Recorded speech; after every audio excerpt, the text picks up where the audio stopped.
Mist curled through the endless forest, draping the towering oaks in a veil of gray. The year was 9 AD, and Rome's legions marched into the wild heart of Germania, certain of their own invincibility.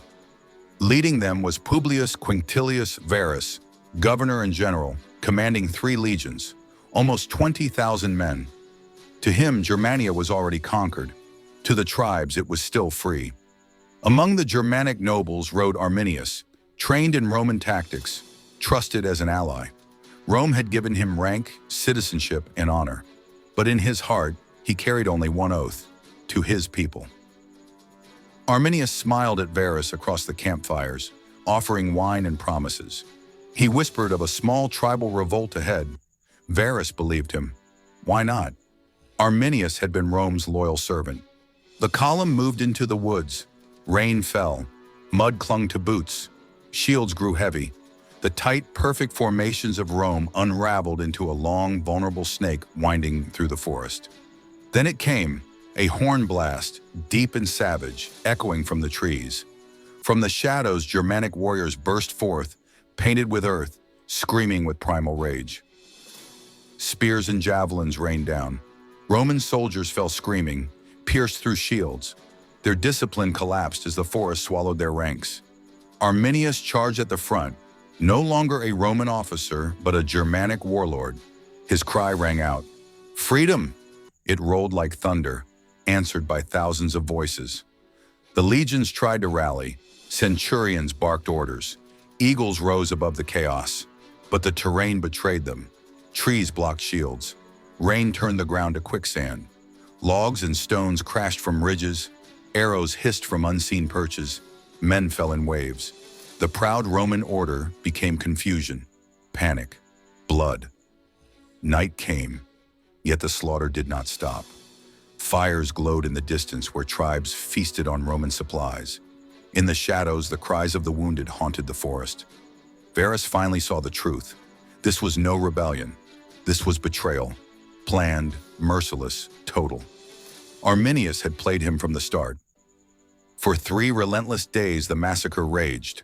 The Romans, starving, soaked, and hunted, staggered deeper into the trap. One legionary held the eagle standard high, refusing to let Rome's honor fall. A spear pierced him. The eagle crashed into the mud. The forest claimed Rome's pride. To Romans, the eagle was sacred. To lose it was shame beyond death. To the tribes, it was victory, proof the gods had turned against the empire. By the 3rd day, Varus knew the end had come. Surrounded, broken, dishonored, he chose not to be paraded in chains. He fell on his own sword, ending his story in disgrace. Arminius walked among the corpses, his armor drenched in blood and rain. No longer Rome's servant, he was Germania's liberator. The ground was littered with helmets, shields, twisted bodies. Ravens circled above, feasting on the unburied dead.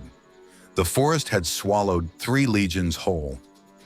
In Rome, news of the disaster struck like lightning. Emperor Augustus, upon hearing it, tore at his robes and cried out, "Varus, give me back my legions!" Rome had lost before, but never like this. Annihilation, humiliation. The greatest military power on earth shattered by tribes in the woods. For the Germans, it was more than victory, it was survival.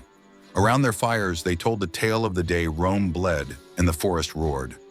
Arminius became a hero, though fate would later turn against him. Betrayals, rivalries, and assassins would claim his life. But his legend was already carved into history. Rome never truly conquered Germania again. The Rhine River became the border, a scar of defeat, a line Rome dared not cross. Historians would call Teutoburg one of the empire's greatest disasters. Skeletons lay in the woods for years, mute reminders of arrogance undone. Had Rome won, Germania might have become another province, its culture absorbed like Gauls.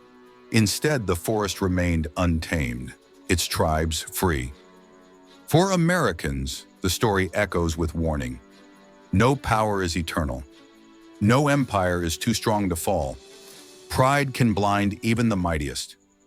Rome thought its roads, legions, and empire would last forever.